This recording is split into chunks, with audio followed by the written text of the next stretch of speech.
Okay, we're gonna go ahead and call our business session in order. Kimberly, can you take roll, please? Here. Here. Here. Here. Here. Here. Here. We will observe our customary moment of silence.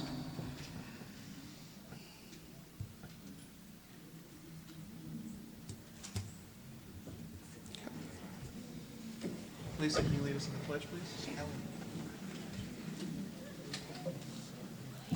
I pledge allegiance to the flag of the United States of America and to the republic for which it stands, one nation, under God, indivisible, with liberty and justice for all.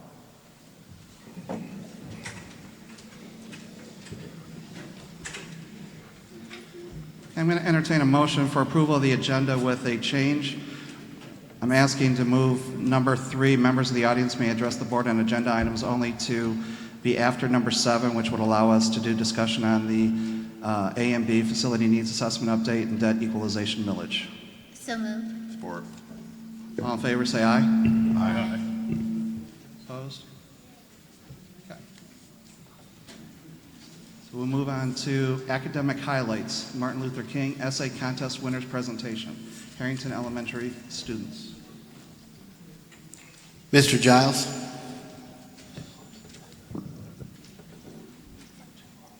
Bless their hearts.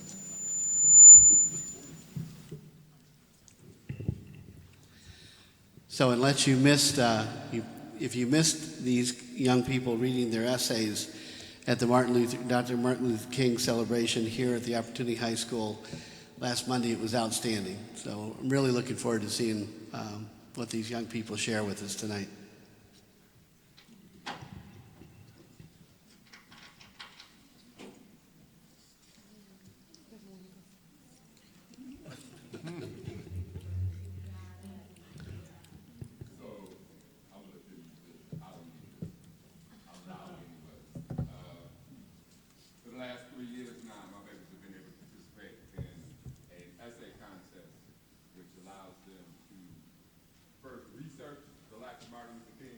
This year, they added some pieces to that, so how they would deal with adversity, if they had to deal with adversity, if it was any situation whatsoever. I'm gonna let them introduce themselves and read their essays, because they get all the glory.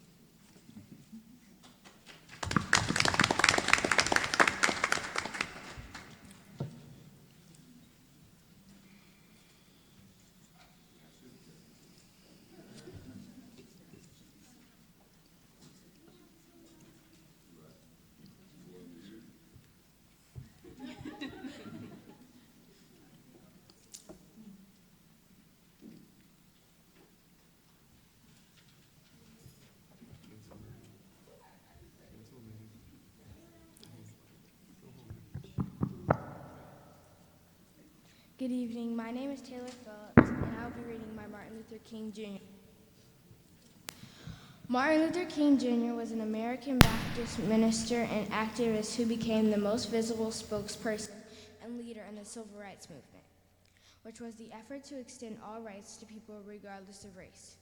He stood up for what was right no matter the challenges he faced, and he never gave up. That is what integrity means to me. Doing the right thing means doing what is best for the greater or common good. It means making decisions that are not based on your own personal needs. Sometimes doing the right thing might be hard, or you might be afraid of how everything will turn out. But if you still proceed to do the right thing, that is integrity. If I saw someone judging another person because of their race, how they dress or act, then I would tell that person that they should stop and what they are doing is wrong. We are all equal and the same, no matter how we act, dress, or what race we are. Martin Luther King Jr. said, "I have a dream that my 4 little children will one day live in a nation where they will not be judged by the color of their skin, but by the content of their character." Martin Luther King Jr. was an amazing leader and peacemaker that strived to bring justice and equality to America, even when things were hard. Sometimes people didn't like him and they put him in jail, but he kept on going. And some people burned his house down, but he kept on going. And even when things were really dark, he kept going in a positive way. And he never stopped until we were all equal. Martin Luther King Jr. said, "I have a dream that one day this nation will rise up and live out the true meaning of its creed." I'm glad his dream has come true, but we can strive to make it better. And we should all strive to be like Martin and make our dreams come true and stand for what we believe in. I have a dream.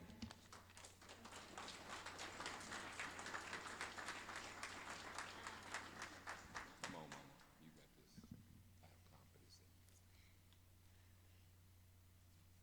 I have confidence in you. Just don't even worry about that. Just read it from here. So that's right there. Yep. Tell them your name. Tell them your name. This is Rochelle Scott. Thank you. You're welcome. Martin Luther King Jr. was a good man. He tried to stop people from arguing. It did not matter if people did not have the same race. What does it mean to do the right thing? It is that when someone is going down, you go down with them. But if you don't go down, it's not the right thing to do. What would you do if you saw someone being treated differently based on their race or how someone acts? I would help them out because people do not need to do that because of their race. All people are the same. It does not matter at all. Everybody in this world is the same. How did Martin Luther King do the right thing and face differently? He did the right thing by helping people out because he wanted the unfairness and separation to be over, and then he made his speech because he wanted it to be over. Martin wanted everyone to be free and everyone to be treated in respect and with care. It did not matter what violence. He did not do violence. He did not fight with fists. He fought with kind words and love. In conclusion, some people can be honest, but some people can't be honest. If Martin Luther King was still here, he would love the people or stand up for himself and spread kindness in the world. And plus, my name is Mrs. Scott.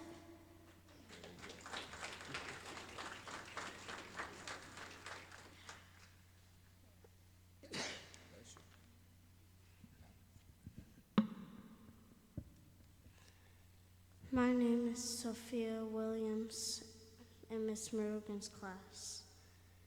Dr. King was a very kind man. Martin Luther King grew up in a lot of terrible stuff. When he grew up, African Americans were not able to do anything with Caucasian people. They could not sit at the same lunch tables, go to the same schools, use the same bathrooms, and many more. In the South, segregation was enforced through Jim Crow laws. They made it illegal for black people to mix with whites, and they policed black behavior. Blacks had to live in different neighborhoods and have different jobs and talk to Caucasian people with the utmost respect. If they try to fight it, they will risk jail, injury, or even death. There were no rules up north. Sometimes Caucasian people only sold their houses to other Caucasian people. To do the right thing means like when someone is being bullied, you should help them by standing up to the bully.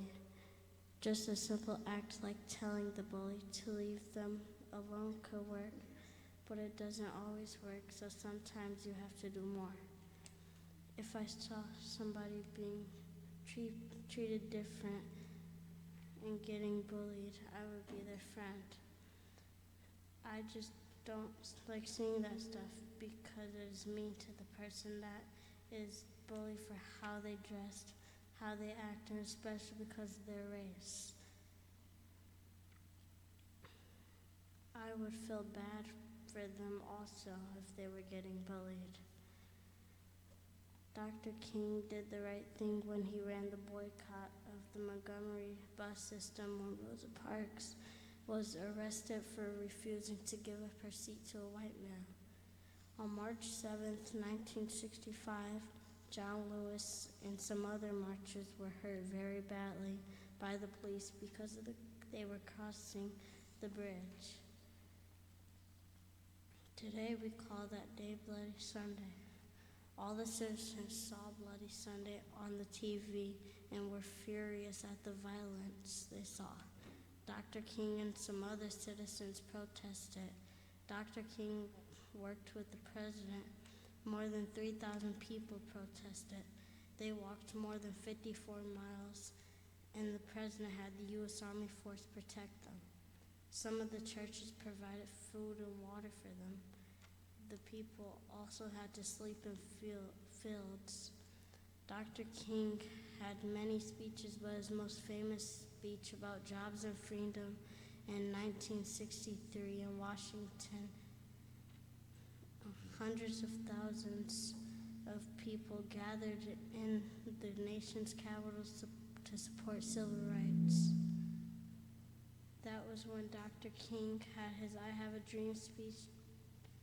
2 years after his I Have a Dream speech, his speeches caught the world's attention. Dr. King once said, "I have a dream that one day little black girls and little black boys and little white girls and little black boys will one day get along." I am very glad that Martin Luther King's dream came true because every race of children can be friends. In fact, I am a different race from some of my friends. Teachers teach about that because he is kind-hearted, amazing, and believes in everyone. He also believes in God and that one day everyone will get along. Therefore, Dr. King is a very kind and generous man.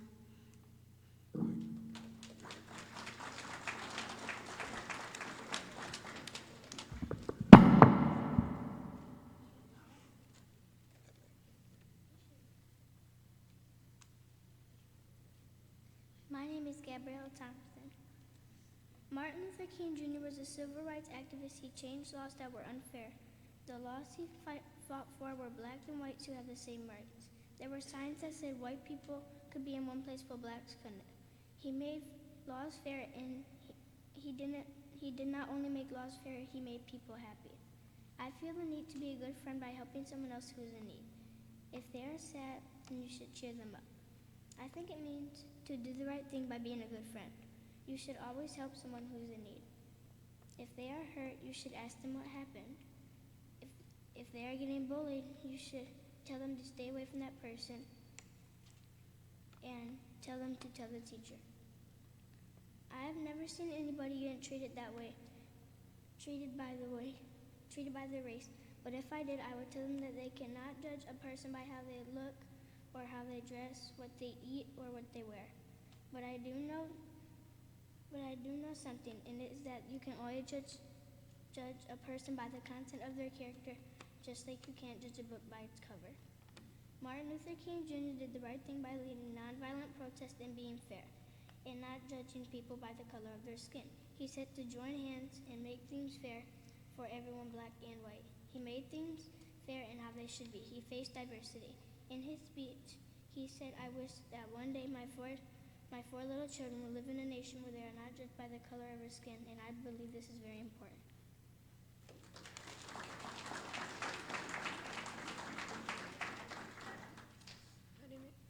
My name is Kaylin Varnon. This is my Martin Luther King Jr. essay and paper. To do the right thing, you must know how to be kind to others. Some things you could simply try is that helping somebody who's fallen over. Another example is having fun parties with friends who used to be not friends, like people who used to be bullies to you. You could try having a party with them to see if you could make things up.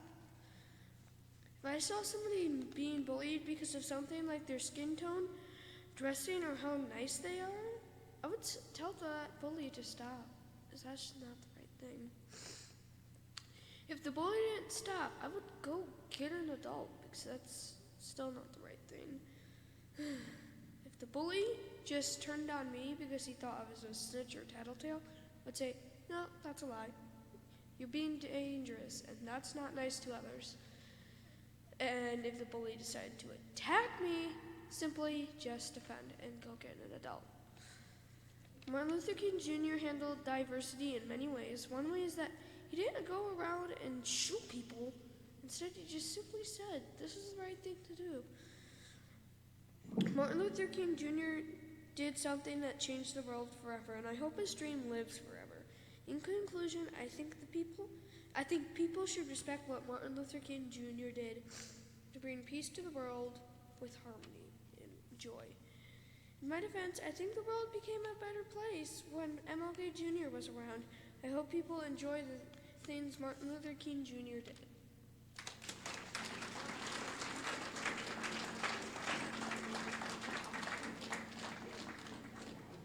All of my kids, all of my babies brought something different to the table in terms of what their presentation is. There's a couple things that I need to recognize. First of all, Ms. Taylor Phillips, this is her second year. And if any of you seen her presentation last year, she was similar to a lot of my babies who wanted to hurry up and just read through it as quick as they could. But I still think that they did the job. I also want to give a lot of recognition to my fifth and my fourth grade teachers, Ms. Peruvian, Ms. Maston, Ms. Lafayette, and Ms. Brown, for working with them, helping them add everything, put everything together. We appreciate the time that the board and the community has allowed to let our children present in front of you.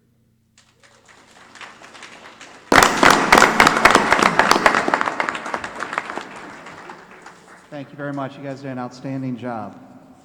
Any questions? We'll move on to number 5, consent agenda.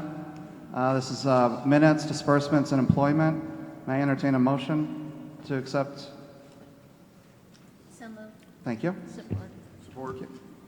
Discussion. Randy, you're going to talk about employment in the report of superintendent. Right. Anything else? No, I just think I want to, and this is the recommendation of the superintendent that the consent agenda be approved as presented. Any discussion? Start with Richard. Yes. Yes. Yes. Yes. Yes. Yes. Yes. Okay. Move number 6A, special recognition, new hires. Yeah, I want to start with announcing our new hires. Lucinda Benoit fills the position of assistant cook at Harrington Elementary. Ms. Benoit is a graduate of Marshall High School. Vivian Davis was hired to assist at Eastern Calhoun Early College. Ms. Davis attended Case Western Reserve University. Mark Paskett fills the position of noon hour supervisor at Gordon Elementary. Mr. Paskett is a graduate of Marshall High School. Nancy Piggins fills the position of assistant cook at Gordon Elementary. Ms. Piggins is a graduate of Grosse Pointe High School. Gail Rogers fills the position of math coach for the elementary and middle school level. Ms. Rogers attended Northern Michigan University, where she earned a bachelor's degree with a major in elementary education. She received her master's degree in educational leadership from Western Michigan University. Very excited about these folks coming on board.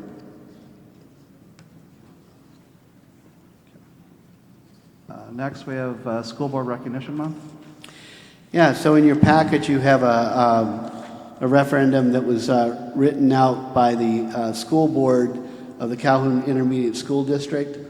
I think for brevity's sake, I'm just going to go ahead and read Dr. Lunker, the superintendent of the Intermediate School District's letter.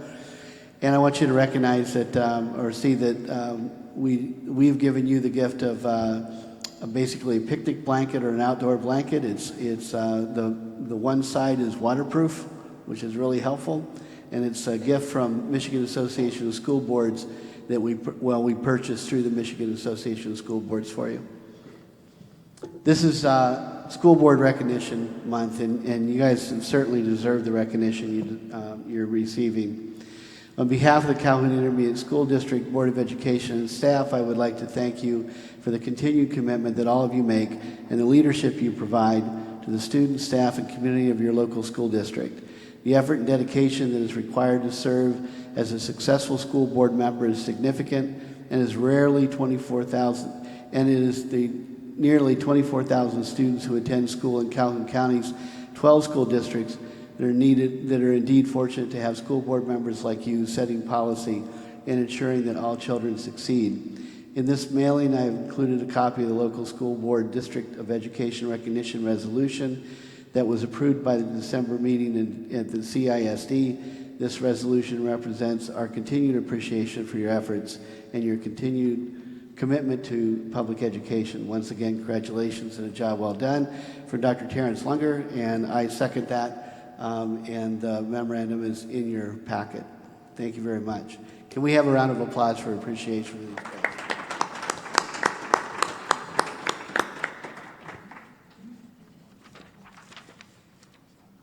Next, we have 6B leadership team reports. In your packet, you'll have the leadership team reports. This is a great compilation of what's been going on from month to month. This is no disappointment as we take a look at what's in here. If you have any questions or comments, please feel free to make those.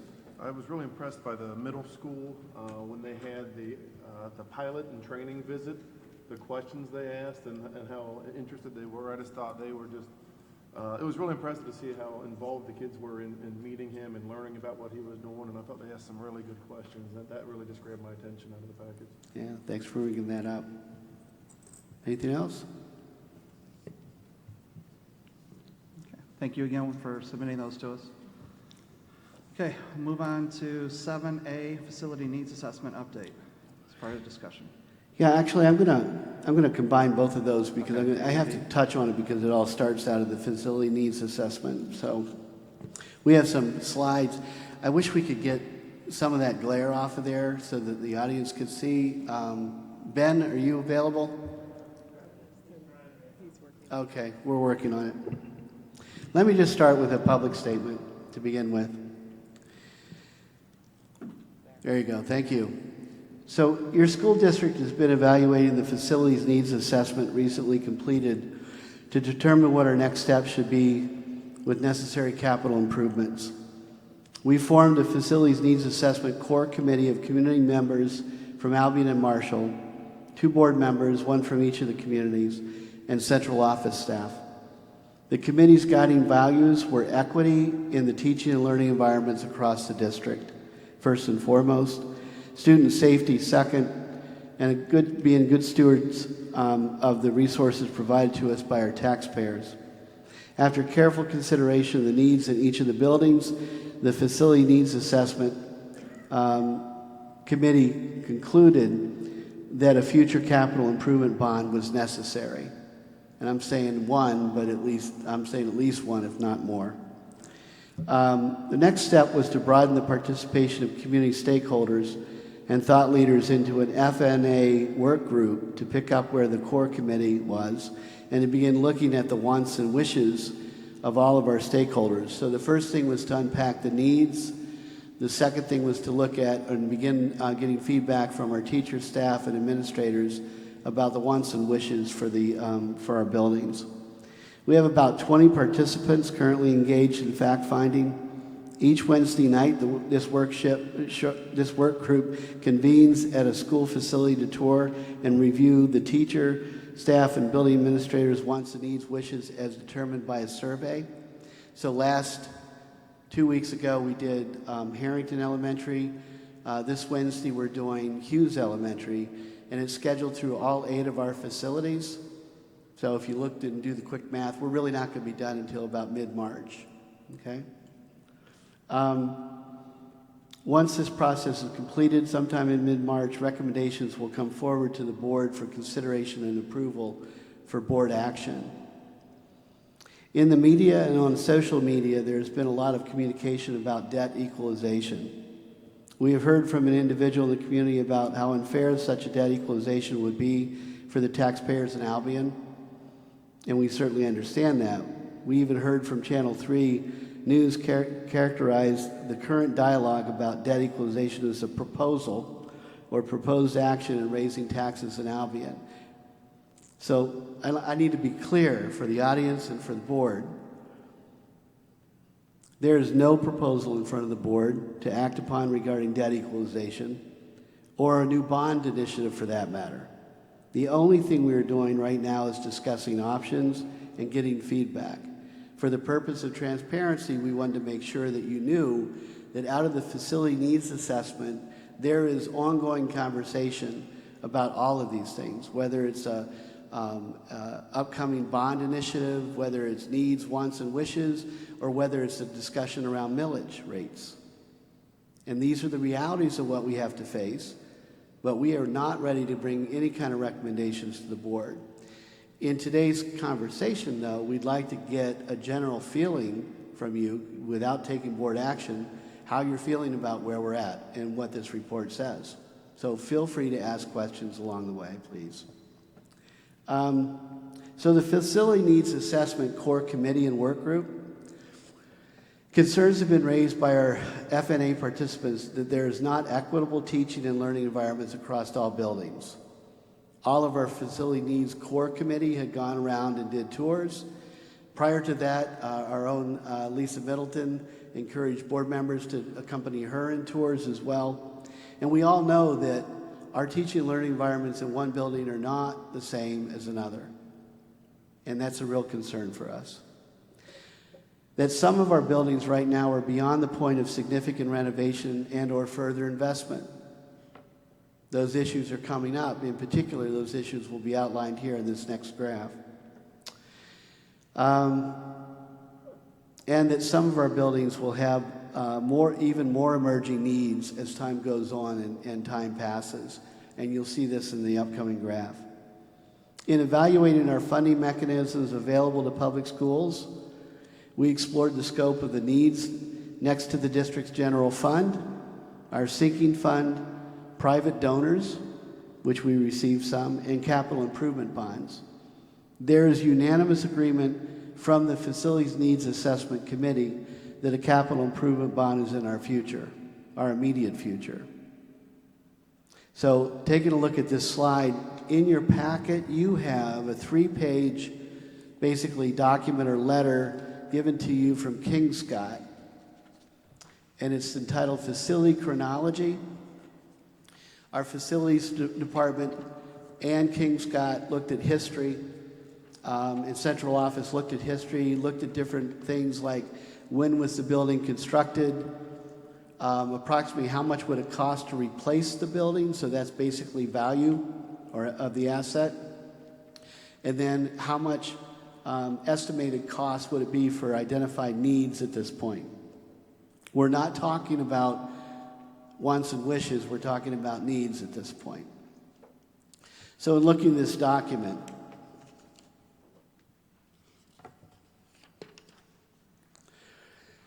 what I determined is, if you allow me a little bit of latitude, we're taking a look at what is the replacement cost versus the needs in comparison, and how do our district assets and liabilities stack up. When you look at Marshall High School, which is the first line of that graph, the replacement cost for Marshall High School is $40.2 million, estimated at $40.2 million.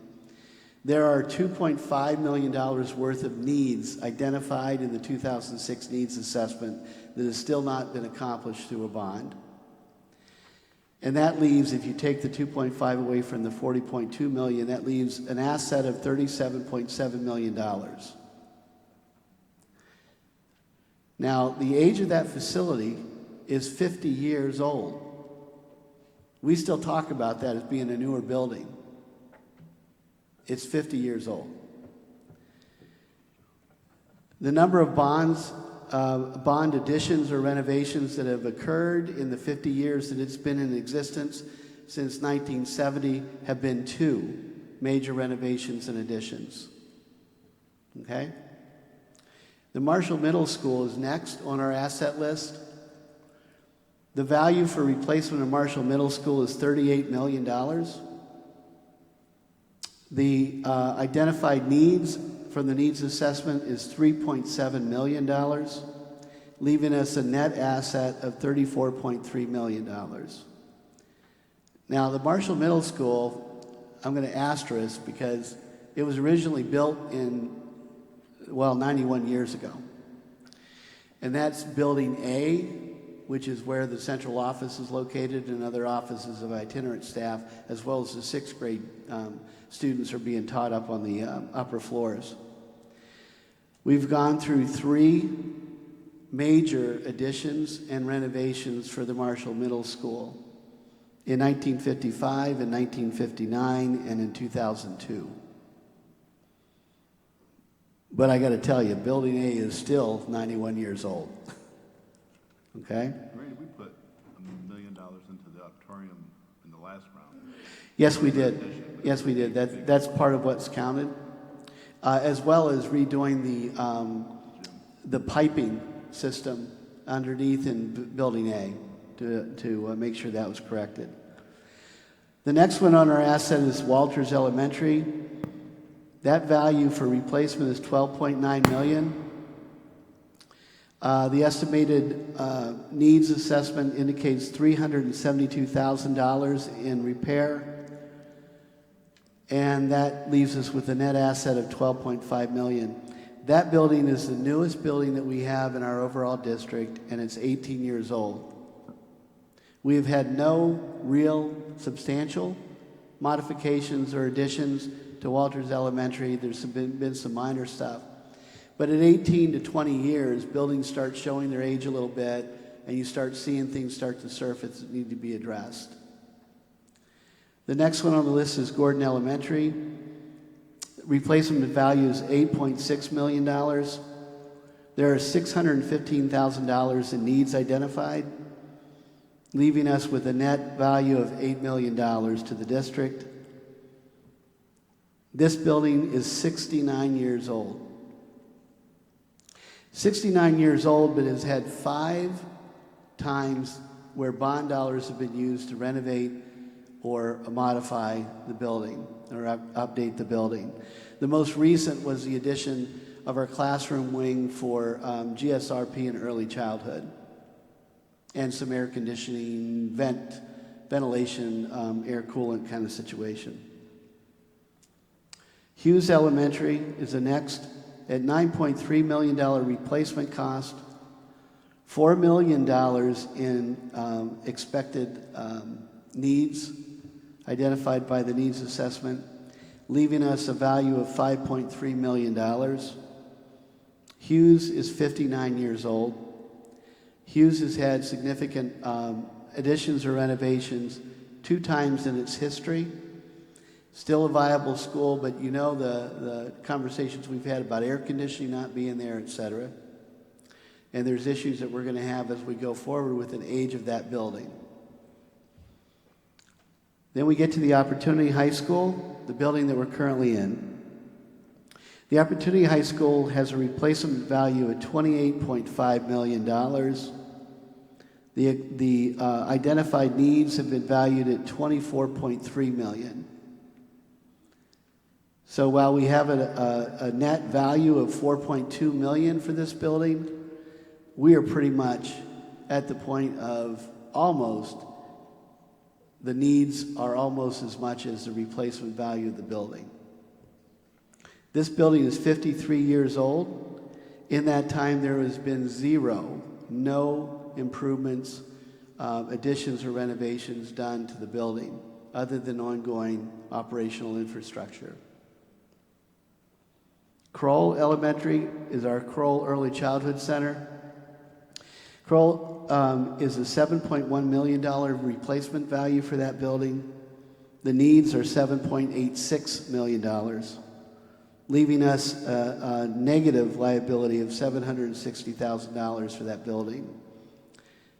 That building is 65 years old, and there has been zero additions or renovations to that building since it was built. Harrington Elementary is the final one in our group of buildings.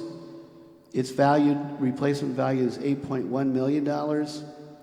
The expected needs of improvements are $10.82 million, leaving us a negative of $2.7 million for that facility. That building is 64 years old, and there's been zero renovations except for what we did to bring it back online after it had been mothballed for 3 to 4 years back in 2016. So you can see that with the age of our buildings and the emerging needs of our buildings, we are in dire need of moving forward and trying to find a mechanism, a funding mechanism that allows us to make improvements. So to explore the possibility of a bond, the committee then took a look at what is our collective bond initiatives or experiences and the current millage rates for our taxpayers. One of the things I wanted to share is I went back and did a 20-year look back, and in that 20-year period of time, the old Marshall Public Schools District had 3 major bonds during that period of time. One minor bond, but 3 major bonds over that 20-year period. And on average, if you look back at our history, Marshall Public Schools has a history of usually going for a bond about every 10 years. I mean, that's loose. Don't hold me to it, but that's about where it's at. The last bond that Albion Community Schools had in the old district was done in 1996. And that bond for 1996 was done for Washington Gardner Building. So the 2.31 mils that the taxpayers in Albion have been paying up till this year, and it's going to retire and paid off, is for Washington Gardner. The 7.05 mils that Marshall taxpayers are still paying off in their debt is for the second question that we passed in 2010 for the Performing Arts and Auditorium Center that we added to the high school, renovated and then added new to the high school.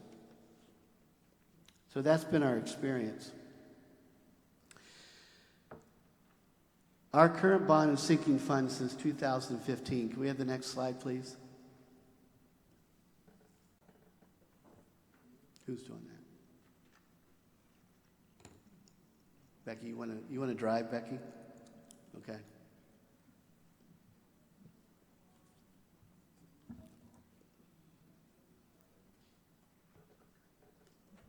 Thank you. So this table is in your packet. In this table, it basically shows what current millage is for both capital improvement bonds that are on the books as well as sinking fund. If you look on the blue, I guess, on the left-hand side, that box, starting in 2015, I'll read it for the audience so they can get it. There was a bond millage of 3.42 at that point for taxpayers in Albion. There was a sinking fund millage of 4 mils per year that was passed in 2015. That was a new sinking fund millage, and it was a 5-year sinking fund millage. So back in 2015, the total amount of millage the Albion voters were paying was 7.42. In Marshall, in the same year, our bond millage was 7.05. We had 1 mil for a sinking fund, and our total was 8.05. When you go to 2016, at the time of annexation, the Albion taxpayers were able to put to rest the 4 mil 5-year sinking fund in Albion in lieu of joining the sinking fund, the 1 mil sinking fund in Marshall. So at that time in 2016, their millage for capital improvement was 2.52 plus 1 mil for now moving over to Marshall's sinking fund, and their overall was 3.52 mils. For Marshall at that same time during the annexation, we had a 7.05 bond millage, a 1-point sinking fund, and we remained at 8.05. Fast forward down to 2020, I'll go 2019. 2019 for Albion, it was 2.31 plus the 1 mil sinking fund, and they went to 3.31 mils.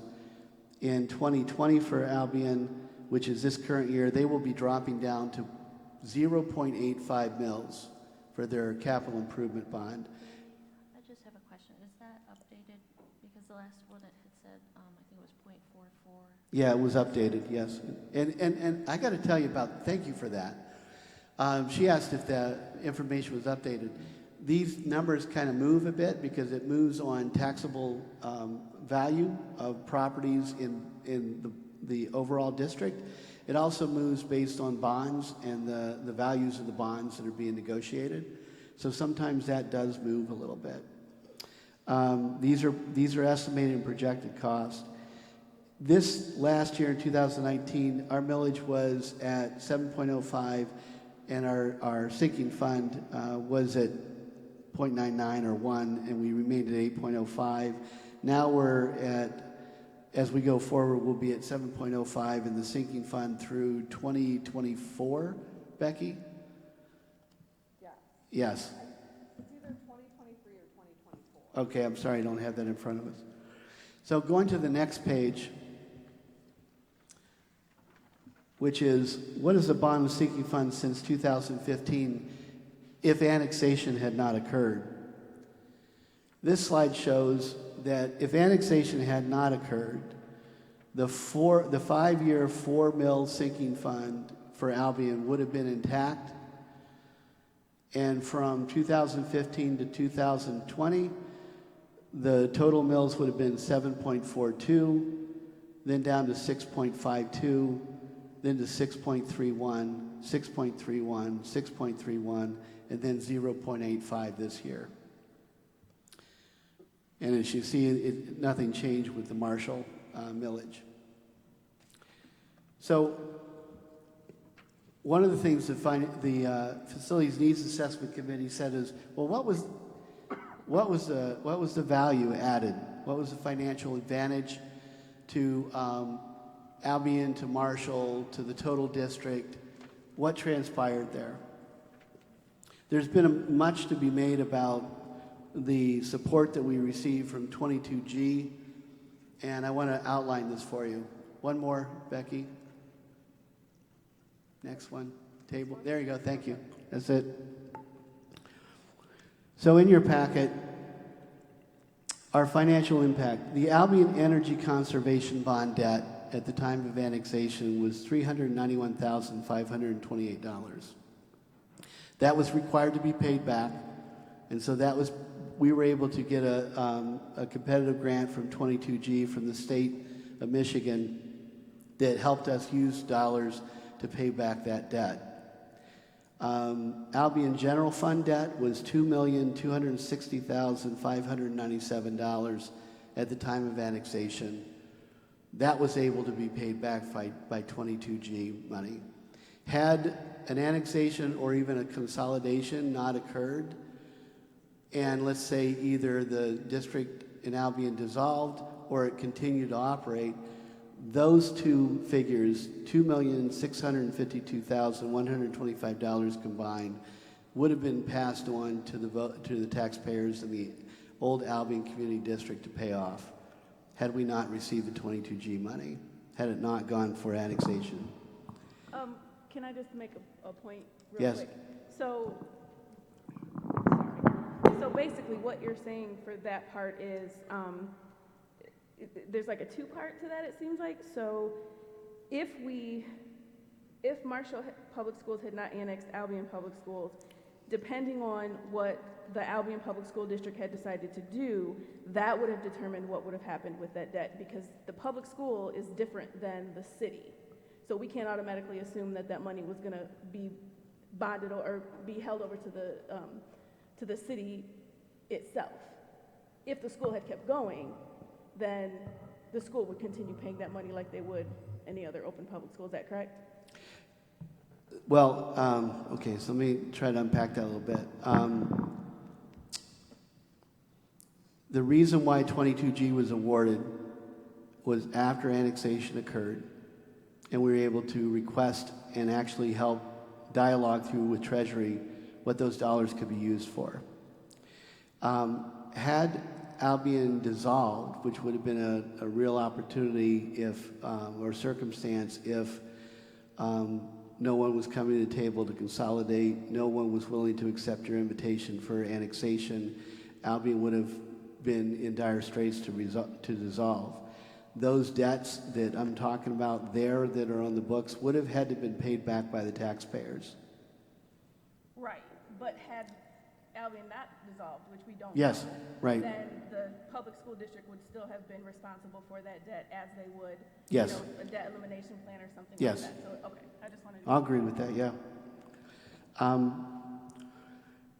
The Albion 5-year, $4 million per year sinking fund, the cost avoidance of that, when you think about, okay, the voters agreed and approved a 5-year, $4 million sinking fund that they paid on the first year and did not have to pay on for the next 4 years in a row because of annexation.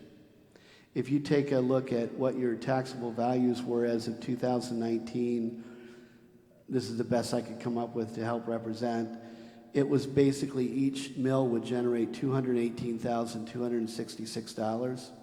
So multiply that by 3 and multiply that by 4 years, and you would get $2,623,464 that the taxpayers in Marshall or in Albion would have had to continue to pay if that sinking mill or sinking fund would have been active for the next 4 years.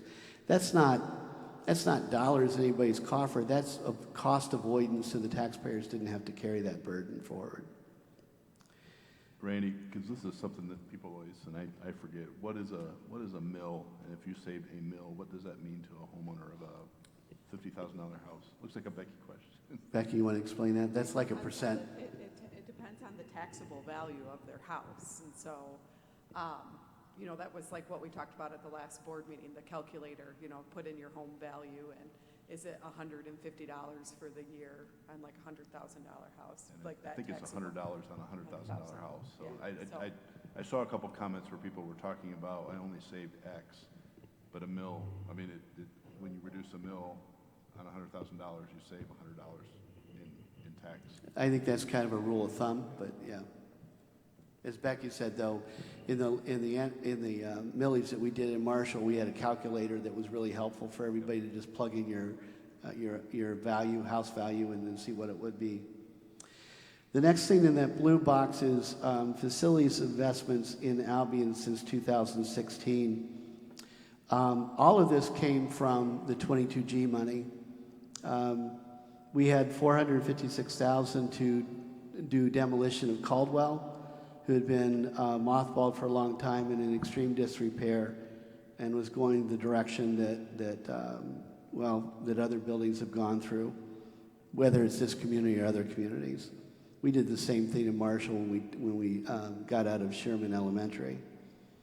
In Kroll, we invested $681,000 into Kroll. We invested $708,000 into Harrington, $453 into the Opportunity High School, $841,805 into transportation for new buses to make this trip to and from Marshall and Albion. Technology, security, and that includes communication systems, was $633,301. So overall, the investment out of 22G, just to get in 2016 the buildings connected, aligned with our other buildings and communication process with all the other buildings, et cetera, was $3,773,106. Student enrollment. In the 2016 annexation, we had 262 students come to Harrington Elementary in grades K through 5. At that time, there was a foundation allowance of $7,511. So it equates to $1,967,882 in school aid funding increase for the district overall for the annexation. Since 2016, the Marshall Public Schools has maintained its enrollment roughly around 2,800. The last 2 years, we've actually hit the same number, 2 years in a row. That's extremely important. But let me say something about the revenues I mentioned. It's costing us way more than $1,967,000 to run operations on an annual basis in our buildings here. So it's not like, that's not a windfall, that's not cash in the pocket or the reserves or anything like that. That goes to educating kids. The opportunity that's created is we're educating kids in a broader sense. We're educating kids consistently with not losing a lot of kids during a time period where other districts may be losing, even with school of choice. We're maintaining our population, and it's been great in so many other ways in regards to the quality of the education that all of our kids are receiving at this point. So, in my view to the board, those are the advantages that have occurred to annexation. I'm saying that to say that Marshall's benefit, Albion's benefit, has been all about trying to continue to operate a viable, quality educational system and to provide these services that we are accustomed to providing. So all the extracurricular, co-curricular, all the things that were challenged for Albion when sadly they lost a number of kids to one of our local districts who came in and signed up about 50 kids in one fell swoop. When that happened, it really put Albion in a difficult way. And sadly, they weren't able to do all the great things they were hoping to accomplish. But it's happened. We're now into year 4. I said give us 3 to 5 years to demonstrate success, and we're gonna talk about how we're gonna get that information out to people. So those are the advantages, financial advantages due to annexation, both for Marshall and Albion. The current bond millage picture for existing debt. Let's go to the next slide. Okay, so we talked about our existing debt in Marshall at 7.05.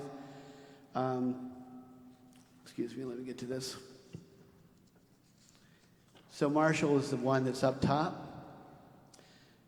We're at 7.05 in 2019, 7.05 in 2020, and then we go down to 6.69, and we hover around 6.68, 69.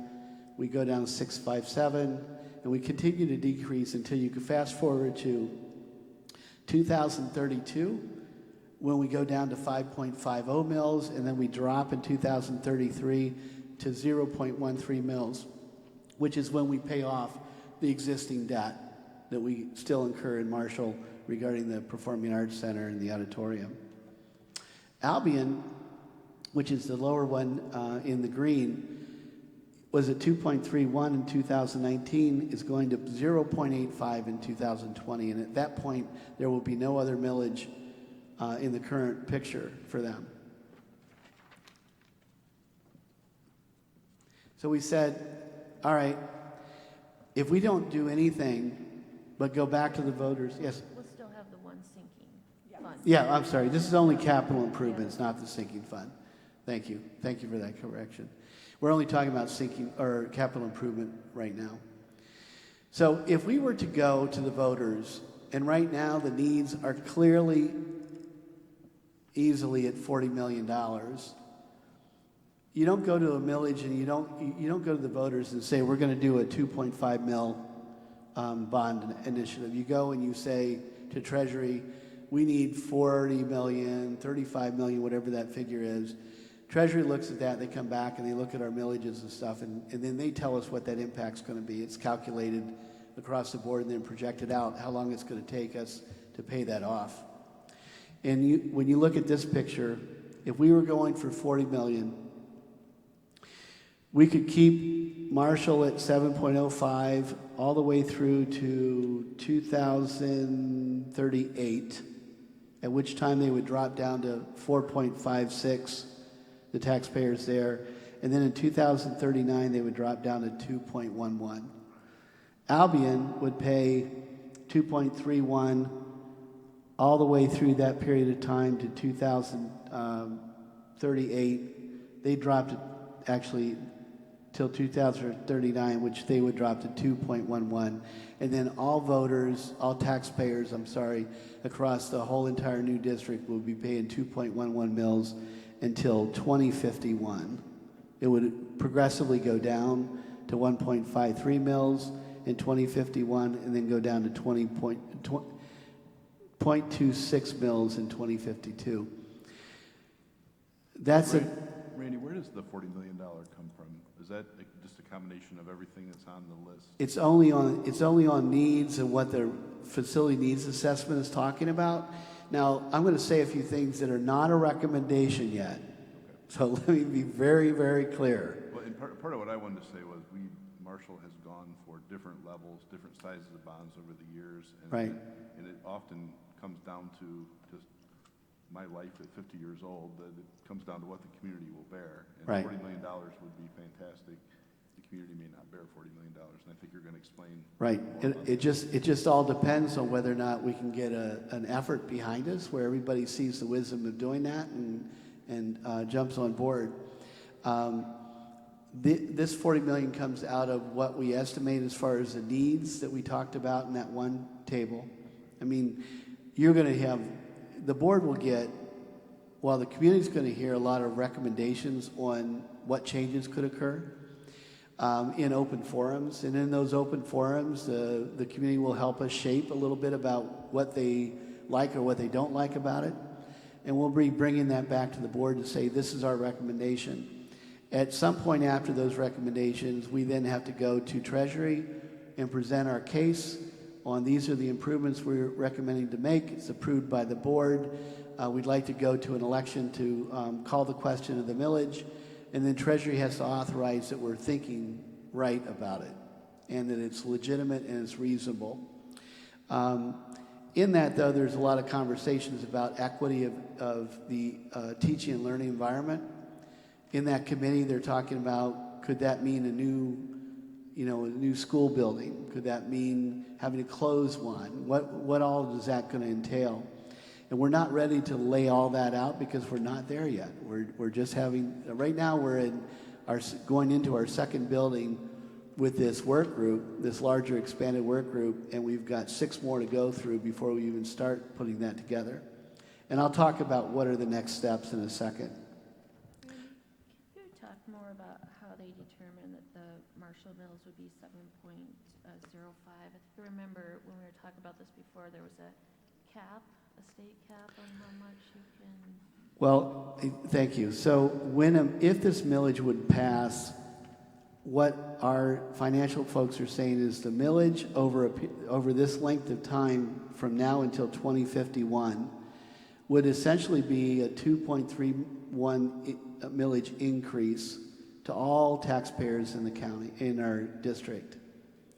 Being at 7.05 and trying to keep us capped at 7.05 would mean that we'd have to get involved in the school bond revolving loan fund, so that it then stretches it out for a period of time, which is only for Marshall taxpayers. Everybody then comes to 2.11, as I said, in 2039. Now, I want you to think about this scenario. This scenario indicates that we would ask for a bond, hopefully get it approved, go for 20 years before we're all on the same page and before our millage rate goes down to 2.11. The likelihood of being up at 7.05 and 2.31 during that 20-year period of time and going back to the voters again in 10 years to ask for another one is challenging, because you'd have to be asking the voters to continue to make this commitment, and you'd be pushing out the payoff for longer and longer years. It would encumber us for a long time. Of course, So, if we borrow less, we can do it sooner. yeah, if you borrow less, but you wouldn't be able to accomplish all of what you need to accomplish based on the facilities, and we haven't even gotten to the wants and needs yet, right? I mean, part of what I want to say is that, my kids have attended Gordon School, and they've attended middle school, and attended a high school, and all those have had millions of dollars dumped into them, and there's still a list. There's always a list. There's always need. Always a list. And Yeah. so part of this is what the community will bear. Yes, Because absolutely. Absolutely. So that's what it would look like if we added a bond to the current situation that we're currently in without any changes whatsoever to anybody else's millage. The next one is, what would it look like if we were to ask for a debt equalization millage. And this is what got a lot of people concerned, and rightly so. We're concerned. I think a comment was made about being unfair. It is unfair because it's unfair to the extent of, we said at the very beginning of annexation that we would not ask Albion voters or taxpayers to pick up our debt, and we would not ask Marshall taxpayers to pick up Albion's debt. And in a situation where you annex or you consolidate, if you do not combine and equalize your debt at the time of annexation or consolidation, you have to stay away from the voters in that conversation for 3 years.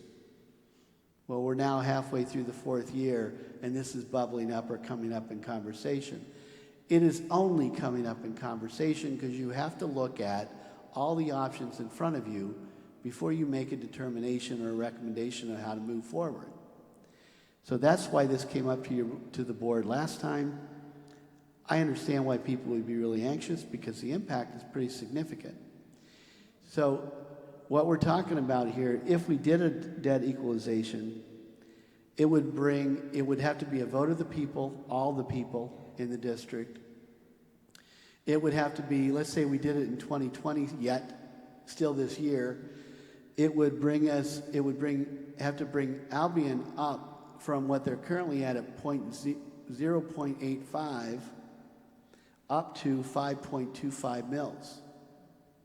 And it would bring Marshall from 7.05 down to 5.25 mils. Now that's the first year, that would be 2020. In 2021, it would go down to 4.45 mils. And it would basically stay that with a little bit of decrease until the existing debt is paid off from the Marshall voters from the 2010 bond. So why would we do something like that, or why would any district consider that? Well, first off, it brings all the taxable value of a district together into one. It allows us to bring everybody on the same page. And then if we go for a bond, what would that look like on top of that picture? How would we be able to manage that on top of that picture? So there's a couple things I want to say about that, is that we don't want to go this direction. We said we weren't going to go this direction, and now we're looking at this only because it's an option. All right? But as you go through this process, you start thinking, what are some of the driving points? Well, one of the driving points is to be in a position to ask for a bond immediately, and then be in a position 10 years from now to ask for another one. 10 or 12 years from now to ask for another one. Does this scenario position us better to do that, or does the other one do? And that's the question we're going to have to wrestle with. So the next page, or the next... I want to say again, this has not been proposed by the board. No. This has been discussed. This is not... Only in committee. This is not something that's in front of us in any way, shape, or form at this No. point. All right. I'm not even asking you for action tonight. We are asking you what you think. So I'd like you to tell us what you think. But the committee is wrestling with all of this too. It's like, wow, how do we do this? So when you look at it, if we were to do the same $40 million bond on top of a debt equalization for 2021, this is the way the picture would look for that initiative. It would bring us up to 6.2 mils. And us meaning the entire taxpayers in our newly formed district.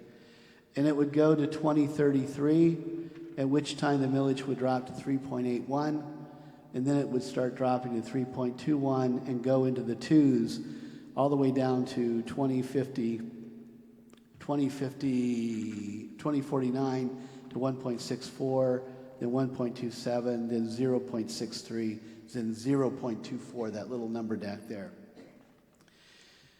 If that were the case, we would still be, that would make us all collectively under 7 mils.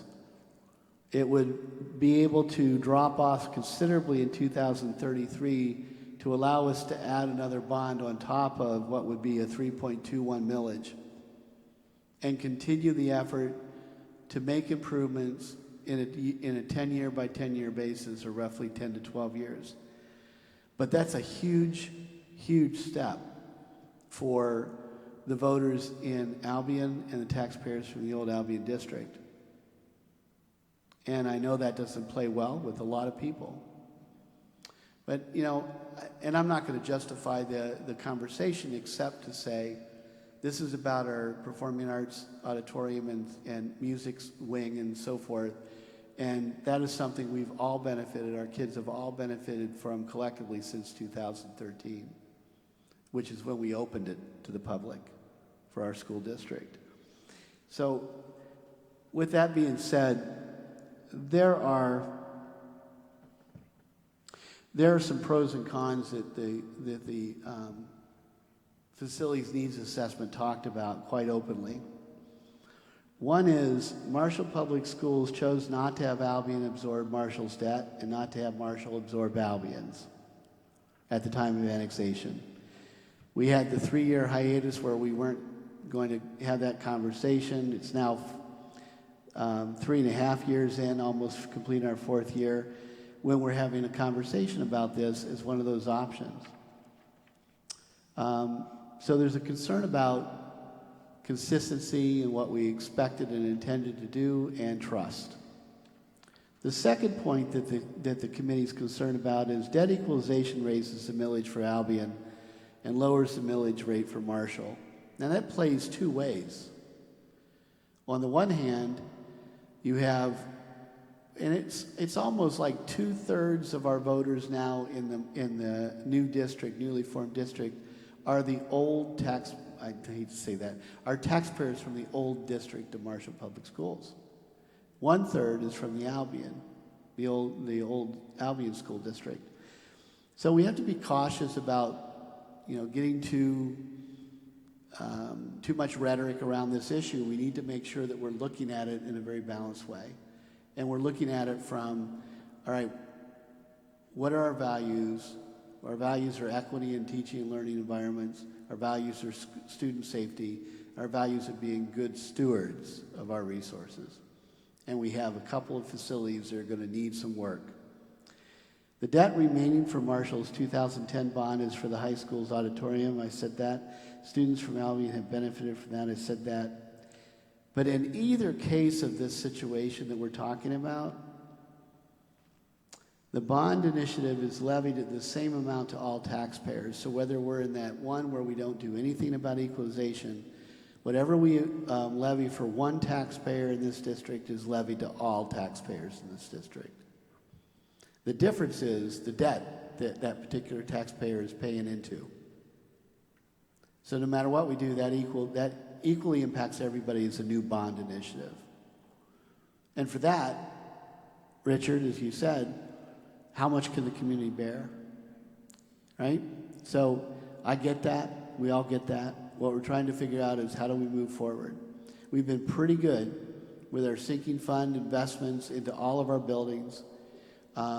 We do know there's some that wow, we're just over, what do they call that when you're upended in your mortgage? We're kind of upended and upside down in the value.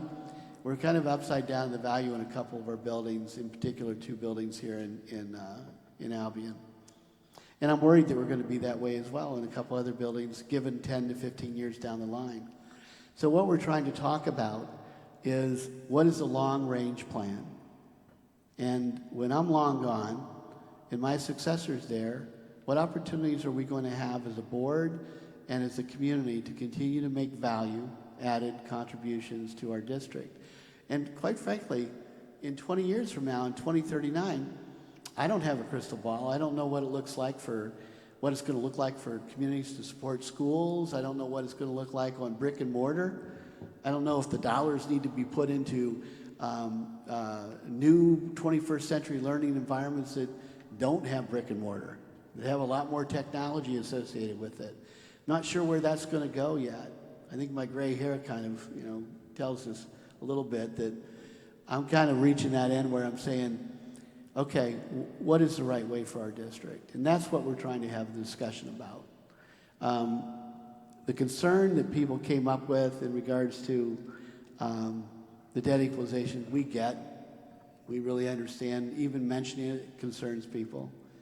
But this is an open dialogue. This is a transparent, open dialogue about these things, completely out there for people to consider. And you guys as a board, ultimately, by the pleasure of the board, are going to have to let us know as a committee, what way should we walk? And if we go after, I got to tell you, one thing that's assured is we're going to have to get a bond to address these issues we're talking about. I'll guarantee that. And if we don't get it the first time, we're going to have to come back and ask it for a second. That's just the way it's going to be. So, Randy, would you mind saying a little bit about the bond that was tried in Marshall before the current bond that was passed in 2010? Sure. In 2008, well, a small bond got passed in 2007. Right, 2008. That was successful. And then in 2008, there was a bond question. And in that bond question, they combined the auditorium and the performing arts area with all the other needs of the organization into one, and the voters turned it down. Voters didn't like it. They felt like it was kind of a shell game. They weren't thinking that everything was transparent, is what I've heard and what I've read about. I came in 2009, and it was shortly thereafter, I think Bill surprised me, and Richard surprised me, and Vic, that I needed to pass a bond. So we got busy going after what does that look like. We looked at the 2006 needs assessment. We identified clear needs, what our values would be in regards to that initiative. And brilliantly, they said, let's make two questions. Let's ask one question about the needs of the facilities, and let's ask one question about building a brand new auditorium and a performing arts area, practice and learning center. And when those two items got separated out, and I went around and talked about the facts behind it, because I can't go out and say, please vote for the bond. That's not my job. My job is just to give the facts. When we went around and had those conversations, people were going, yeah, now I get it. Now I understand what we're doing. And I can say no to the auditorium and yes to the bond, and that would be perfectly fine. I said, absolutely, you get to make your choices. You can do both, either or none. That's your choice. And ultimately that passed with resounding support. And I'll just, a testimony, the first time I met you was at the, going through the Science Center at Marshall Public Schools, which was still vintage 1971 and not been changed since then. And part of what happened over that bond being built out was every one of our buildings was touched. We obviously made a huge improvement in the auditorium, but we made safety improvements. There were all different pieces, and part of that is all these buildings need to be touched, in my opinion. And part of why I think you're at that $40 million number is because if you add all those things together, it's a long list. And we're as a community, we're going to have to decide what that looks like, and we're going to have to listen to you as we go through this process. But I would love to fix every single thing, but I'm not sure I can afford to pay taxes for it, is what it comes down to. Yeah, I don't know if I can either. I mean, we're all taxpayers, right? Yeah, and we're all taxpayers in this district. Most of us are, and all of us are going to live here, and we're invested in this school, this district that we call our own, and we need to move forward and figure that out. And it's not going to be an easy walk. I understand the anxiety people feel. I do know, too, that right now, knock on wood, our economy is starting to rebound, looks pretty good. Things are okay. People are supporting schools. I think our community can support our schools if we do it right. But, public trust is important. Being consistent with what we say is important. We wouldn't have it any other way. So I just want to leave you with a couple, before I ask you. I just want, if you could tell one more thing. This is, again, we've got a great group of people here, and I want you to tell them how we manage our money. Could you tell them what we did 2 years ago? And I may have the numbers wrong. What did we do to refinance, and how did that impact the debt? Oh, well, Becky can. Yeah, Becky's got the details. Yeah, but we've done a couple refinances on the bonds we were able to refinance on. One of them was government USAPs. What's it called? USAPs? The QSAPs. We weren't able to refinance on that, but we refinanced on a couple times. And what was our total? I didn't know you guys were going to ask me that. speak It in was public. several It million dollars, was correct? Several million dollars. I think So that's a good So- round a number. bond refinancing where we put the bonds out, sold them, and then we came back and refinanced the bonds to get a better interest rate. And so that several million dollars is interest savings for the taxpayers. So it's money saved and the taxes would be paid off sooner. So we have, and that's Marshall debt. We have done all the bond refinancing that we can and saved several million dollars in doing that. So another way to say it is we actively manage this. We're watching closely where we can save money. As close as we can, yeah, absolutely. So our next steps and general timeline for you in the audience is we're going to continue with our facilities needs assessment work group. We have over 20 members. We're going to hear back from our teachers, our staff, our administrators about each of their buildings and what their wants and wishes would be. For example, Harrington Elementary is seeing a good population coming into that district or that building. Harrington Elementary has had the largest incoming kindergarten classroom out of our 4 collective elementary schools. So we see growth and potential there, and more times as Harrington demonstrates success, we're going to see more and more of that growth. We're worried about it. We're worried about what are we going to do when we're out of room. We're basically out of room. So what are we going to do about that in the interim? You know, I mean, are we going to get portables? Are we going to continue to slice and dice until we get, you know, our itinerant staff in one little location? And I mean, there's a lot of issues that have to be addressed with that. So we're going to continue to work with that and try to figure it out, and then we're going to bring it back to the board sometime in the middle of March or end of April. Also, what you have to do is once you identify what are the key things you want to talk about, like maybe building a new elementary, what is the cost going to be for that? And then after that, those dollars are put together, then we come back and say this is the value of the bond. In 2010, when we did the Marshall bond, that started out, I believe, correct me if I'm wrong, but it was around 32 million. It ended up being about 37, 38. So that being said, we have all ideas for improvement costed out by King Scott. Then we hold open community forums to have stakeholders see the renderings, because King Scott will do a nice job with renderings of design and those kind of things, and possible improvements. And then we'll shape, based on the recommendations we hear, not only from the community but also from the board, we shape what that final product looks like and what we think is going to be digestible and acceptable by the community to be able to get that passed positively. Those are the next stages. So I have a feeling that I have a feeling what some of you may feel about this issue about debt equalization. I want to make sure that that gets addressed so that the audience can speak to it. So you've heard my comments, and I'd like to hear yours.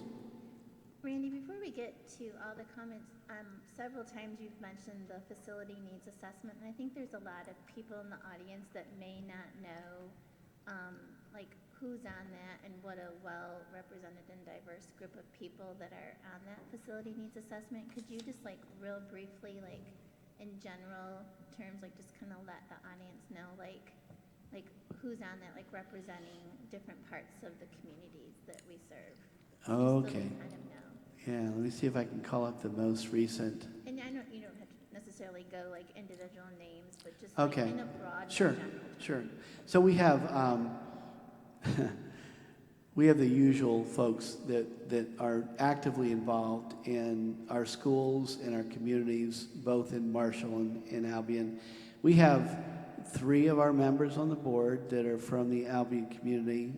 We've opened up the Facilities Needs Assessment Work Group to include any and all of our board members, because we make that an open session now. So if you want to come and join and be a part of that and see what's going on, you have every right to do that. We have folks from, city government in both communities. We've got folks from different youth groups. We've got folks from education, retirees, et cetera, et cetera. We've got folks from the college, folks from business, the hospital, but businesses in both communities. and concerned citizens that have asked to be a part of it. So I'm excited about the flow of it. The conversation's been really good. They've been holding us to the task of being completely open with all of the assessments and needs and that kind of thing. So it's a good process. And anybody's welcome to come. We start at 5 o'clock every Wednesday. Starting this Wednesday, it'll be at Hughes. I don't have the detail behind it, but anybody on our committee can tell you what the next building's going to be at. We try to keep the meeting down to 1.5 hours only so that we can do a tour and a discussion, and then we move on. Is there something, I'm trying to bring up the webpage and it's not loading. Do we have something on the webpage about this, our MPS page? I No, we know. don't. So Could we do that? we can, but this upcoming Wednesday is Hughes, and the following one is at Walters, the following Wednesday. And then we'll look at putting those meetings on the website, on the marshallpublicschools.org. We put it on the Facebook page as well. Yes, I will do that. So Randy, you were asking about how we feel. I want to go ahead and get into that a little bit, so if anybody knows that part. I kind of see it as two separate issues. I wasn't here 4 years ago. I wasn't part of annexation. I didn't live in Michigan 4 years ago, and I keep hearing that Albin and Marshall, when annexation was decided to happen, that they decided then to keep those debts separate and not to take over each other's debts. So I look at that as a totally separate issue as it's going forward with a new bond. And so when I'm looking at that, that creates a big trust issue. And if we can, if we go to try to do something like debt consolidation or something like that, I feel like you're going, the board, Marshall Public Schools is going back on their word, which will create a distrust among, the former Albion district. And then when it comes time for a bond, which you just said, we're going to be in dire need of very soon, a third of our voter base is already going to be unlikely to support because of a trust issue with and I see that as a big problem for us. So I see two separate issues. My word's important. I think everybody's word's important. I have a hard time going back on that, even though I wasn't part of that decision 4 years ago. But at the same time, for me, my heart lies with, absolutely we need a bond to support our schools, but I would be totally opposed to some type of raising taxes and going against our word from 4 years ago. So. Anybody else? Thank you for that. Yeah, and I will, so I was at the table. I was at a lot of tables at that time. I was president of the school board. I sat in this room for hour upon hour. I met at the Bigby Coffee with Mr. Dunklin is here somewhere. I met with Leslie Dick. I met with more people than I can remember, and the promise that we made repeatedly in every meeting, and pulled that on. Dr. Bonner's not here, but he'd be proud of my scrapbooks that I have of this. Literally hundreds of times we said this, and it was never that it was going to end on a certain date. It was never that it was going to be subject to any asterisks. We would pay our own debt, and Albion would pay its own debt, and that was the deal that was made. I know there's only 3 of us left from that group now, but and me, and of course Dr. Davis, and I'm completely opposed. I don't think that we can go back on our word, and I think actually Brent really summarized the reasons really well why we can't do that. Perfect. Next. Anybody else? Yeah, I would like to have the consolidation, but only if the community supported it. And the main reason is I don't think that we're going to get a bond to improve the schools. Yeah, I was just saying that I think it's unlikely that we're going to get support from Marshall for a bond to improve Harrington and Kroll, or to have a new school in Albion, when they're saying, well, we're putting in 8 mills for facilities, and you guys are putting in 1 mill, and yet for a new bond, most of that money needs to be going to Albion. So if I'm looking at it from a Marshall perspective, thinking of it kind of like a mortgage. If you have a house mortgage, you pay it up front, and Albion may not have been the one that took out that mortgage, but we're partially living in that house, and so we're still paying that down, and we're still paying on the facilities that we are using with it. And so from the Marshall perspective, I could see them saying, well, why am I gonna pay another 2.31 when this money is going to Albion, and Albion's not willing to pay much more? And so, I mean, I can live with Kroll and Harrington, you know, the way they're at, my son goes to Harrington, I would love for the heating and cooling to be updated, you know, but the building isn't really why I send my kid to Harrington. I send my kid to Harrington because of the community, and he's part of the community, and his friends are here, and he has a good education. But it would be really nice if we had air conditioning. It would be really nice if we had adequate heating and cooling so that it's not too hot and too cold and too noisy and other things. But it has to be what people are willing to pay for. And if everybody is willing to go for a 2.31 mill rate from Marshall and Albion, then that would be great. I mean, that would be sticking with their word. And you guys probably know Marshall more than I would, but it just already seems like there's a lot of feedback of, you know, why are we doing this when Albion's not pulling their weight? And I can't support the debt equalization if Albion doesn't want, you know, if Albion doesn't want this, because Albion's going to be benefiting from potentially a new school, a better school for our kids and more equity in education. But we have to decide what we're willing to put. And it's not that I don't think that Albion cares for their kids, it's just, it's what you have the ability to pay for.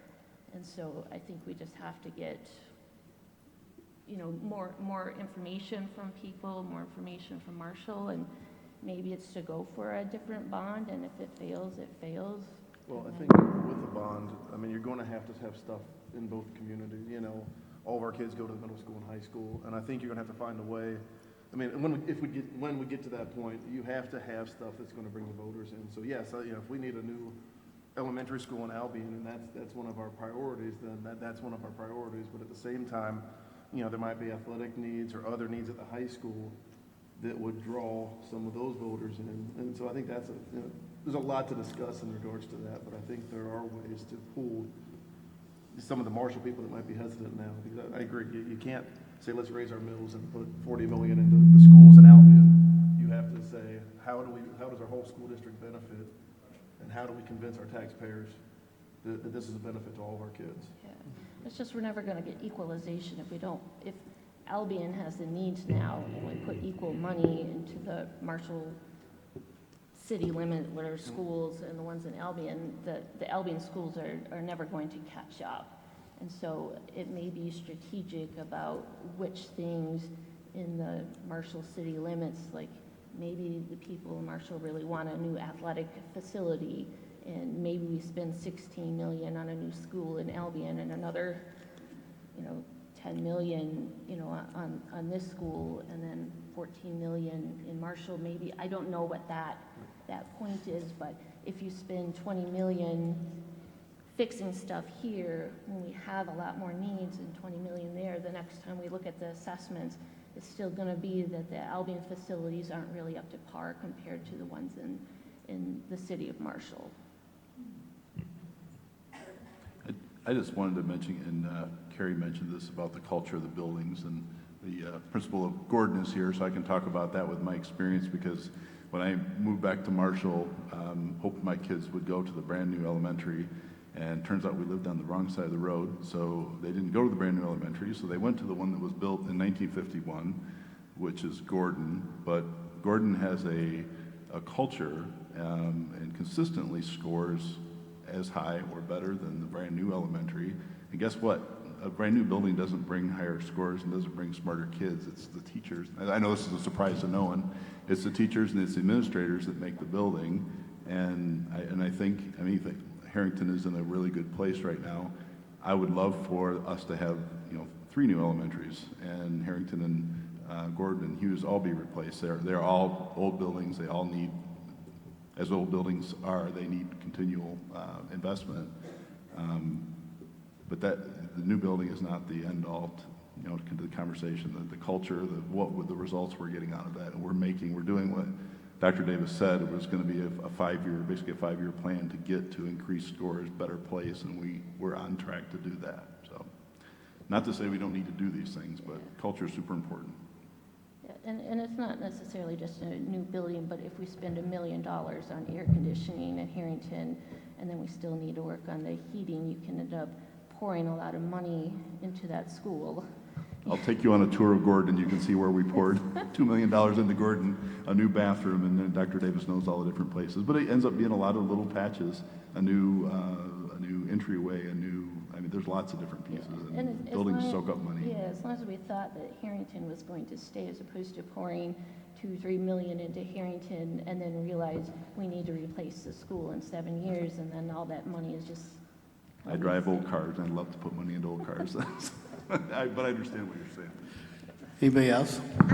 Yeah, I just want to say that, after sitting on the board for many years and sitting in either this room or, yes, sitting on the board for several years, and whether we've met in this room or a room over in Marshall, and many times there's only a few people in the audience. And so looking out at all of you and how much this matters for the community, it's so great to see this many people here about something that really matters to you and that matters to us as well, to get your input. And I hope as this process goes forward, whichever route we go down, whichever decision is made and which one is suggested to us, which would be the right thing for both communities, I hope that you guys continue to come and to share your thoughts and ideas, because it really does take everyone being a part of this to make our school district and to provide the best education for our students. So as much as this last week or so with all of the talk, and some of it has been very heartfelt, some of it has been misconstrued or jumped 10 steps ahead, and as Dr. Davis said tonight, there's nothing been proposed yet. There's no decisions been made. This is all fact-finding and information gathering, and it's people like you who took your time out to come to this meeting tonight, to sit here through this very long process, and who were very patient waiting in the hallway to get this meeting started, that I hope you guys continue to come and continue to give your input so that the best decision can be made all around for everyone involved. So thank you for spending all your time here tonight. I'm sure there's other things that you could be doing and want to be doing than sitting here, but this matters to you and it matters to us. So thank you guys for being here.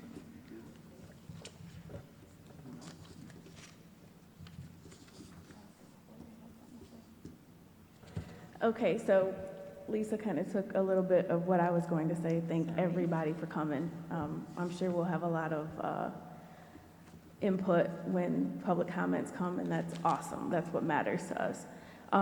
One of the other things I think we need to keep in mind when we're discussing how we're going to move forward, especially when we're in those committees that are going to be proposing things to the board, is that we've heard the word equity come up several times, and one of the things that we're going to have to do as a board is to make sure that we are being equitable when we're making those decisions. Being that, Marshall voters, like that district, has, 2/3 of the votes, and Old Albion District has about 1/3 of the votes.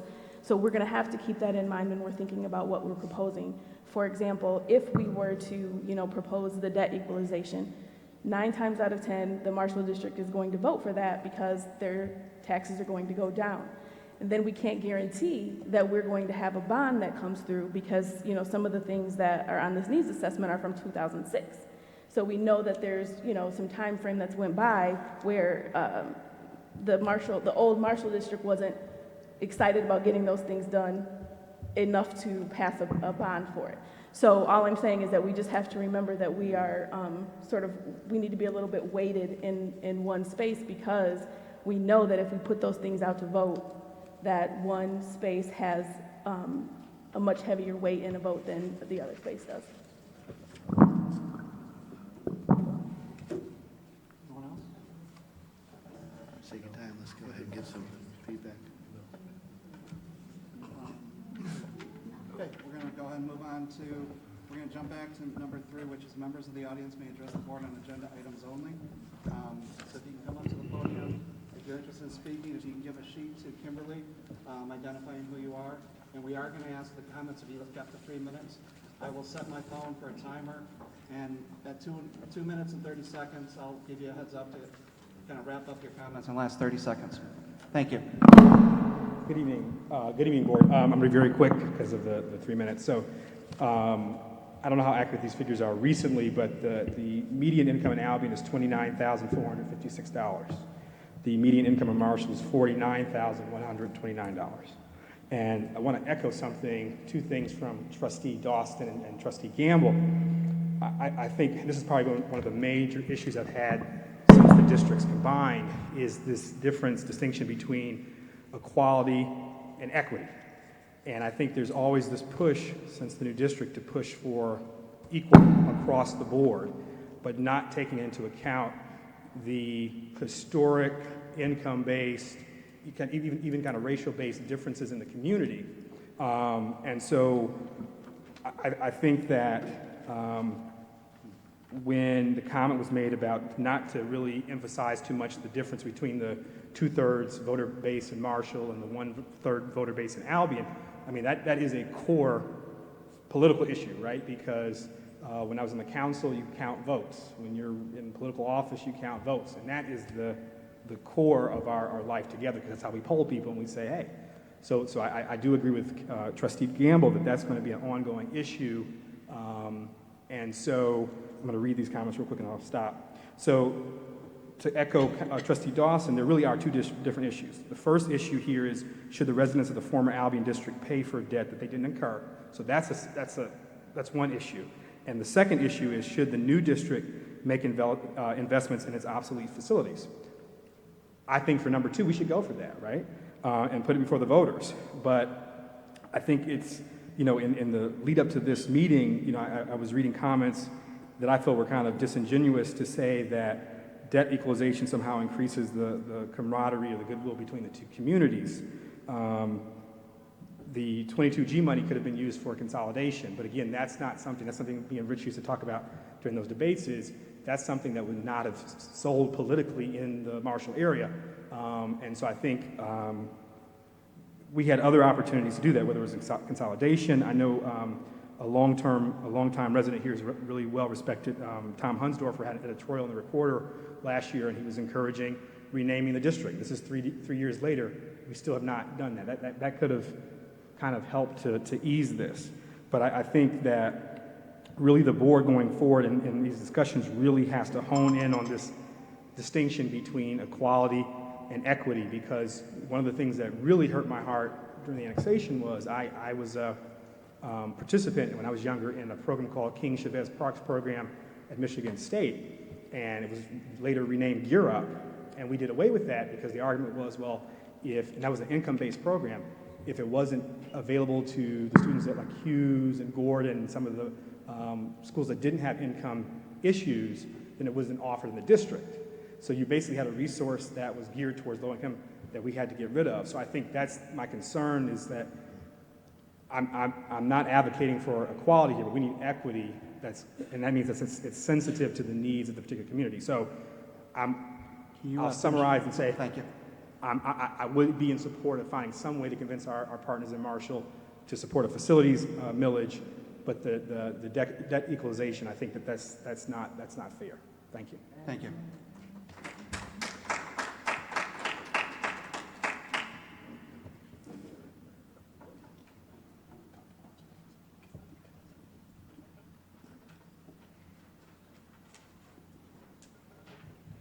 Good evening, board members, community.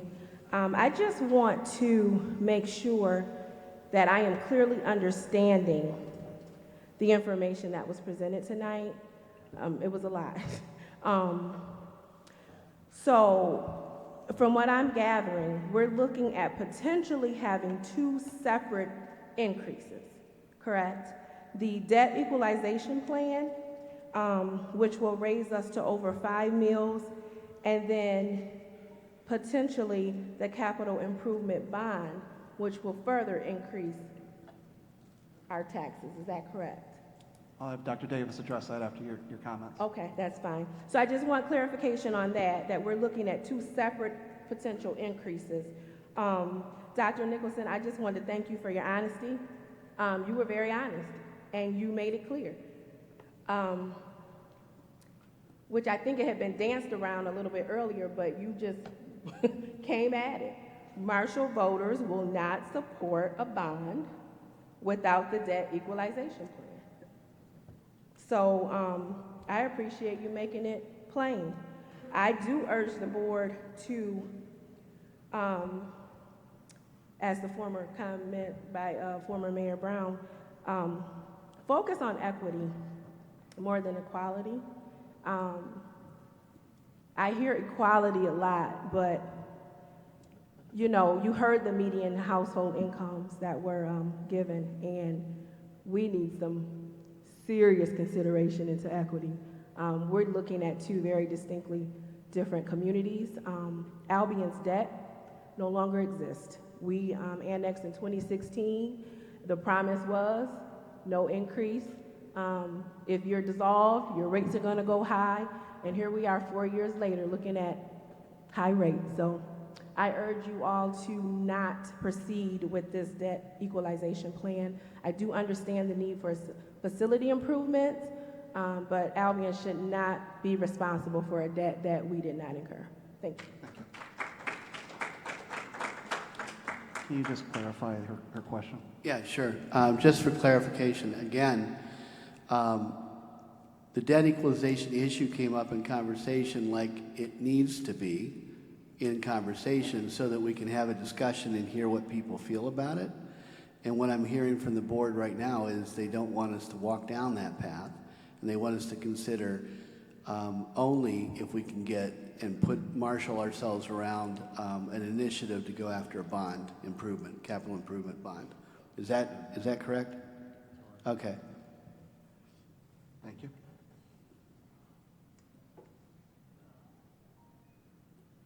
Hello, my name is Don Cornell, and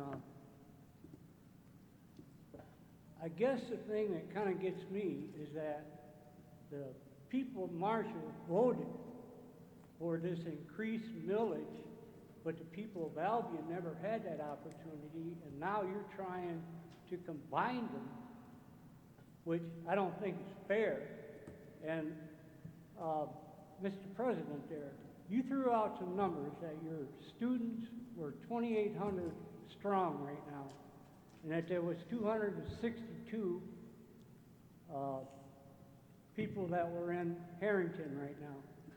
How many total students are you serving from the Albion community right now? Including middle school and high school. Well, I'll have Dr. Davis answer that after your comments. Excuse me? I'll have Dr. Davis answer that after you're finished with your comments. Okay. Well, and you were saying about the schools. Yeah, I went to Harrington School when I was a kid, so I know how old Harrington School is, and the other school is old too. But you were saying there's like $18 million in negative balances, you know, to update these or do whatever. What's wrong with building a new one that will be good for both of them? And you have a millage that you could pass for here in Albion for that. You were talking about $40 million in debt. And of that, 17 million, from what I gathered, is from Albion, from the negativity of not keeping the schools up and that. I'm just wondering, you know, I mean, I've lived in Albion my whole life, and this is another thing I want to bring up too. Between 2010 and 2017, Albion lost $45 million in tax revenue. That's off of a municipality. I'm sorry, but I had an operation. I get cotton mouth, and sometimes my word don't come out very good. But anyway, we lost $45 million in tax revenue from 2010 to 2017. I don't know what it is now, because the last year that they had it was in 2017. We've had 125 houses here in town that's been demolished in that. Can I ask you to wrap up your comments, please? What's that? Can I ask you to wrap up your comments, please? Okay. You're hitting the 3-minute mark. Well, I'm just, you know, I think the people of Albion would be equitable to go ahead and pay for, you know, a new facility in this town, but we didn't have the opportunity to vote for the debt that you guys created, but now you're wanting us to take it on. And I don't think that's fair. Thank you. Okay, so I want to say again, the conversation about debt equalization is one of those options that you always have to look at, and we've looked at it, and we're determining not to move forward with that. I can say too that in 2016, we had 452 students that were in our district from other districts outside of Albion and Marshall. We had 674 total students from the Albion community that was in our district over the course of time with school of choice and annexation. And we had 1,786 students that were in our district from the Marshall, as a Marshall resident district. So total, we've been over the 2,800 mark in 16. We're about the 2,800 mark in 17, 18, 18, 19. And 2020, right now in 19, 20, we're doing pretty well in sustaining ourselves in that level. I don't think anything else I can say about the gentleman's comments other than that, try to clarify. Thank you. Anyone else like to speak?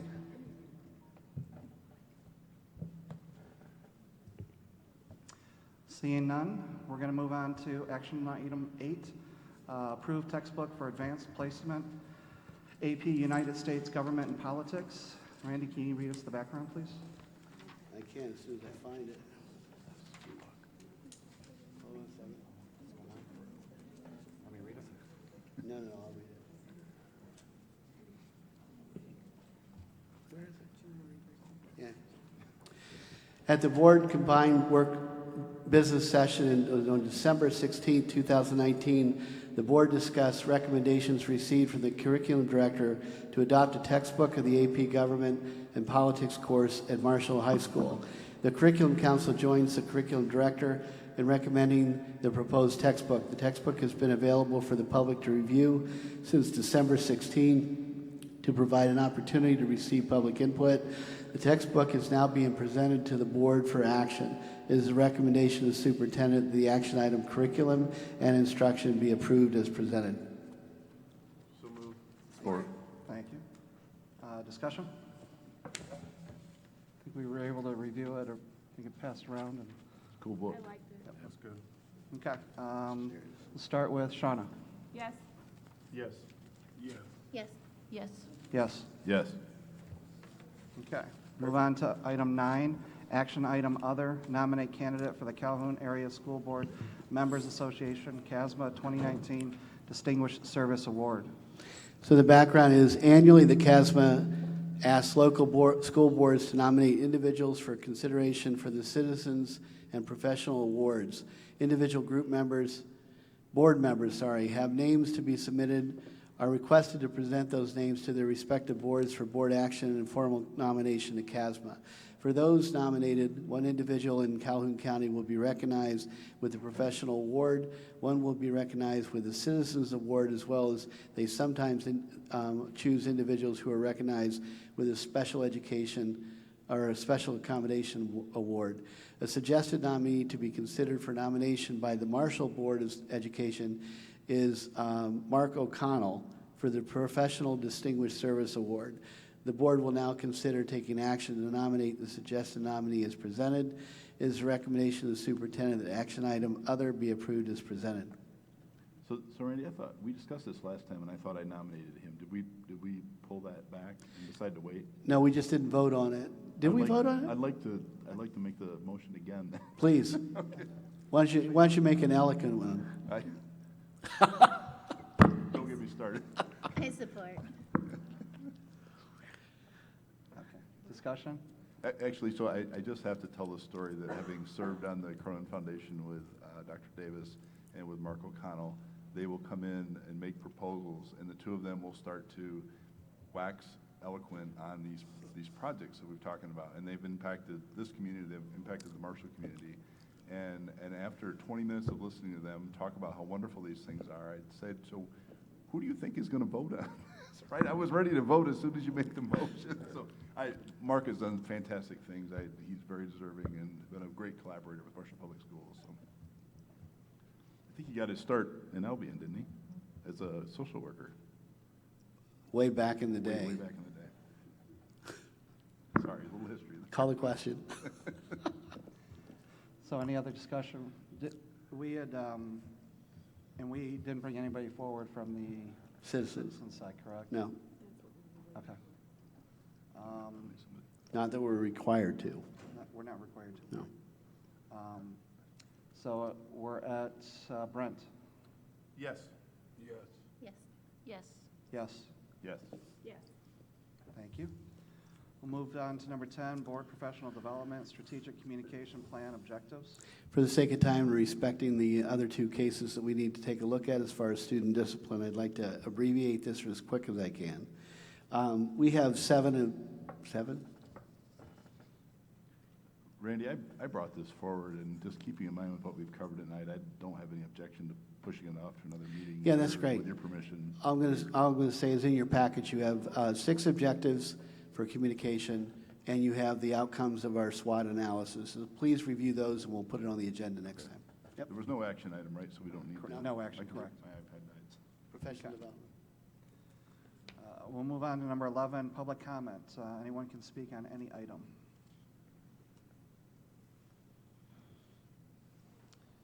Seeing none, board member comments for which no action may be taken at this meeting. I just had one other comment that I just wanted to recognize our Shamrock Center in Albion about their 4-star rating that was in our packet for their evaluation. So kudos to them for such a good job. And also to our 7th graders for their charity speeches that they do in different organizations. It's a really great time if you've ever listened to those speeches at the middle school. If you haven't had the chance, please, do so in the future. It's a really great thing that the students do in picking a charity and doing the research and writing those letters and then presenting them to their class. So it's a really great thing to see. So, and then as well as our students who came here tonight to speak in front of this big crowd at their age in 4th and 5th grade. It takes a lot of guts to get up here and speak in front of all these people. So kudos to them for doing that as well. Anyone else? I wanted to mention 2 things. One of what was just to specifically say that I did not hear Lisa say that, or not Lisa, but Carrie say that Marshall voters will not support without a debt equalization millage. I would vigorously oppose that statement because I believe that's untrue. It's what Dr. Dawson said. It needs to be balanced in a way between the communities in a way that will be passed, and I think we can do that. I think we're an able group of people, and we'll be assisted by the public that all left now. So thanks to you guys for staying, but it's going to have to be crafted and it's going to have to be sold in both communities, but we can do that. And I do also want to say that Dr. Davis on Saturday was at Macedonia Baptist Church Yes. at the mental health fair that Marquetta Frost did, and Marquetta's left. But it was put on by local leaders, and thank you, Dr. Davis, for doing that, and again, focusing on the connection between mental health and what we're doing in the schools, and I think that was a very good, I'd like to see a bigger audience and kind of continue that discussion, so thank you for doing that. You're welcome. Anyone else? Okay, I'll entertain a motion that the Marshall Board of Education move into executive closed session under Section 8H of the Open Meetings Act to consider material exempt from discussion or disclosure by state or federal statute. So moved. Support. Discussion? Start with Larry. Yes. Yes. Yes. Yes. Yes. Yes. Yes. We staying here? Yes.